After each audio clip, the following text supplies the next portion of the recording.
जब पढ़ गया तो बच्चे की जॉब लग गई, बच्चा अपना देश छोड़ करके विदेश में चला गया।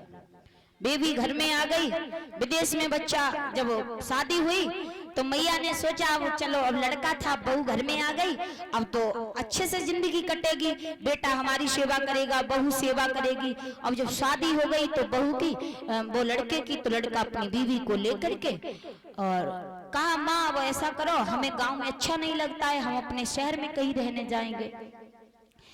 अब माँ तो बेचारी क्या कह पाती।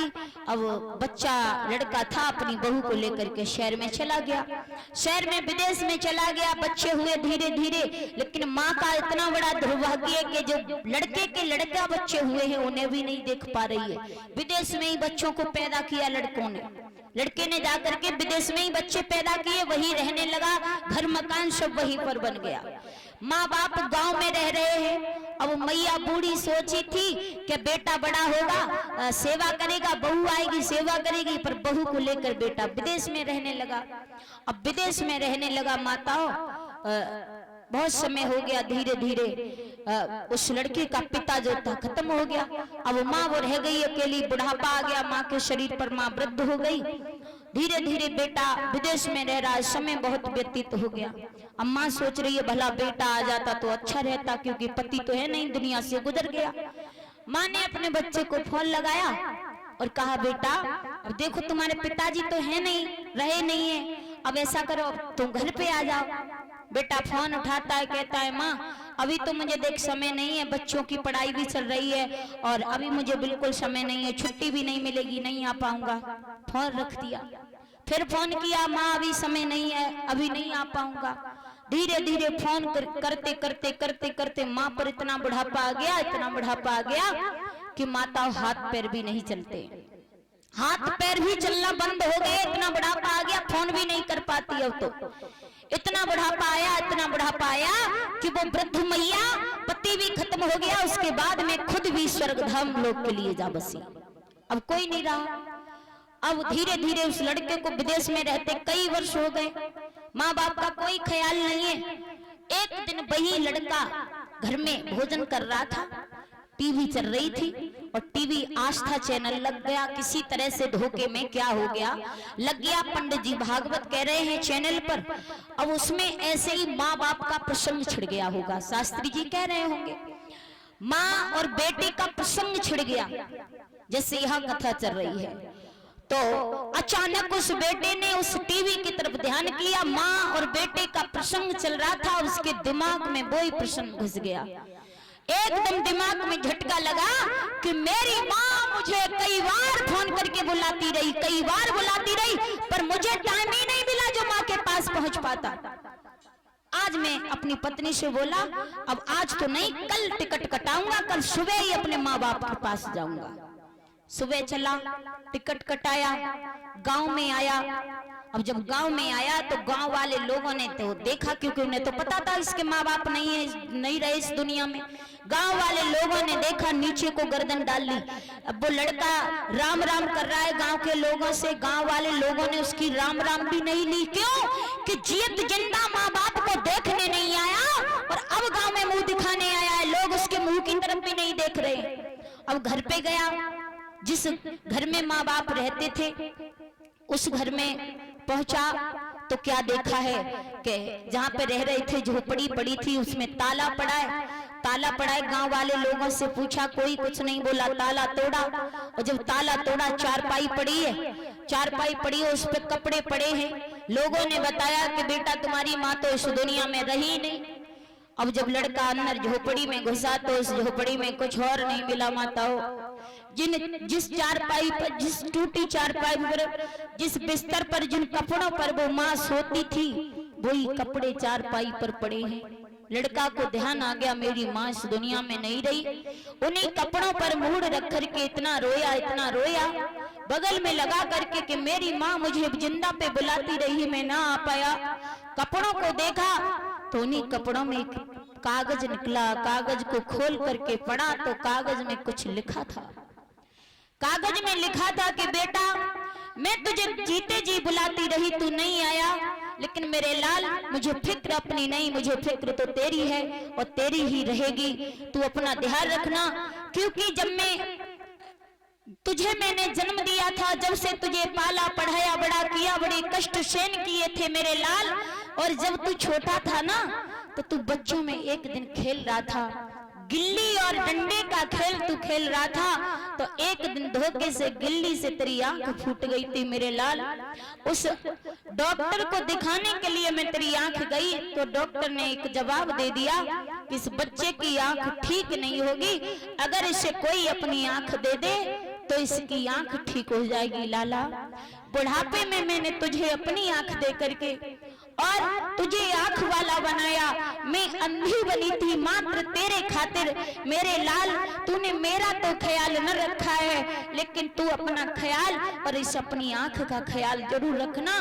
जो मैं तुझे आंख दे चुकी थी, तो लोग गांव वाले मालूम है मुझसे क्या कहते थे कि कनेटिया जा रही है, ये कनेटिया तेरे खातिर में कानी हो गई मेरे पुत्र, पर इस आंख का ख्याल रखना, इसे मत भूल जाना, इसे सवाल करके रखना, क्योंकि ये तेरी माँ की आंख है। आज उस लड़के ने जब ये बात पढ़ी तो बहुत रोया, कपड़ों में मुंह रख करके बहुत रोया। तो मेरे भक्तजनों ने पूछे, जिनके माँ बाप का साया जिनके सर से हट जाता है कि माँ बाप की कदर होती क्या है।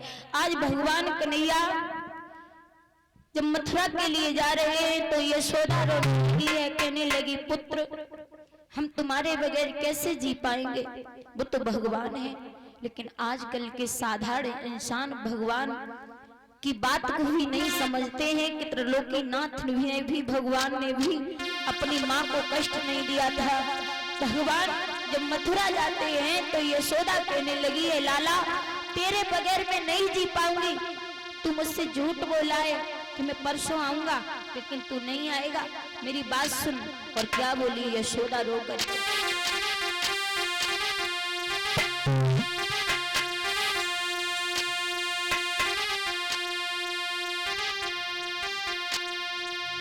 घर नहीं रही पाऊंगी,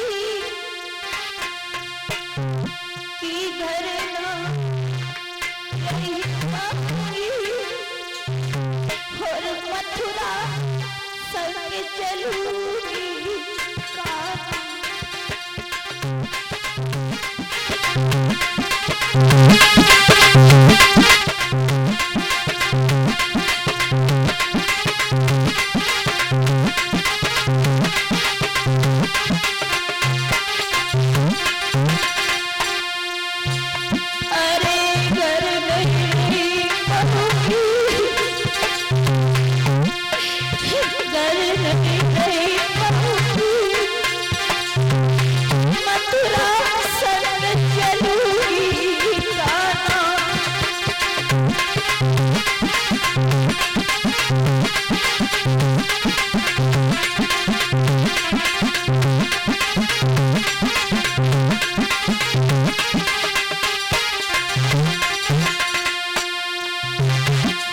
माँ बाप अपने बच्चों को इसलिए ही पालते हैं कि बड़े होकर के बच्चे हमारी सेवा करेंगे, बुढ़ापे का सहारा बनेंगे, बुढ़ापे की लाठी बनेंगे, घर में बहुएं आएंगी सेवा करेंगी।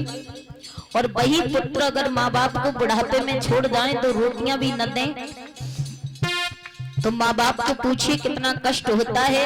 श्याम सुंदर जब एक बेटा परदेश जाता है ना, तो माँ हाथों की मीठी लेती है, अपने पुत्र से कहती है जा अच्छे से खाना, तुझे जितना पैसा मिले भरपेट खाना, अगर बचे तो बचाना, अन्यथा भूखे मत रहना।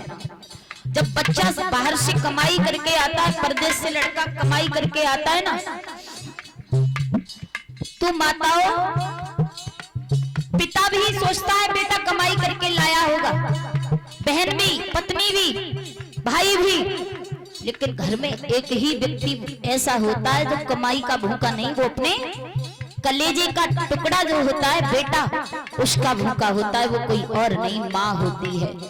जब बेटा परदेश से कमाई करके लाता है, सब लोग जेब की तरफ देखते हैं, लेकिन माँ बेटे के चेहरे की तरफ देखती है कि मेरा बेटा कहीं कमजोर तो नहीं हो गया। हमारे माँ की ममता क्या बनाई है भगवान ने। अरे घर नहीं रही पाऊंगी, मथुरा संग चलूंगी, गाना करना।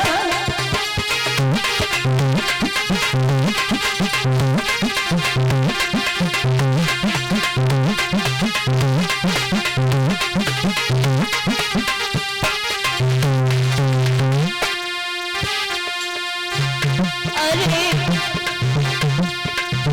वो भी सुनी गोविंद मेरी,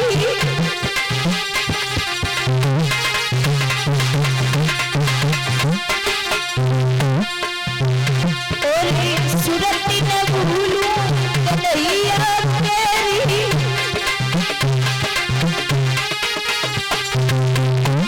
के रोई रोई मर जाऊंगी, के रोई रोई मर जाऊंगी, मथुरा संग चलूंगी, गाना करना।